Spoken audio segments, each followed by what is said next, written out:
தொலைவினில் தரை தொட்டு ஆடும் மேகம் அருகினில் செல்ல செல்ல ஓடி போகும். நீயும் மேகம் தானா நெஞ்சை தொட்டு சொல் சொல். மழையிலும் கூவும் மரகத குயில் நான், இரவிலும் அடிக்கும் புன்னகை வெயில் நான். நெஞ்சில் வசிக்கும் இன்னொரு உயிர் நான்.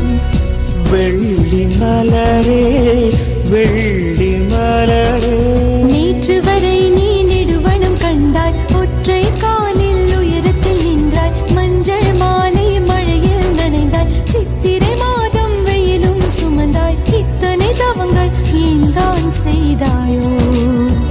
தேன் சிதறும் மன்மத மலரே என்றே சொல்வாயோ? இளந்தளிரே இளந்தளிரே, வெள்ளி மலரன்று இயற்றிய தவம் எதற்கு? பெண்மங்கை உந்தன் கூந்தல் சேர்வதற்கு.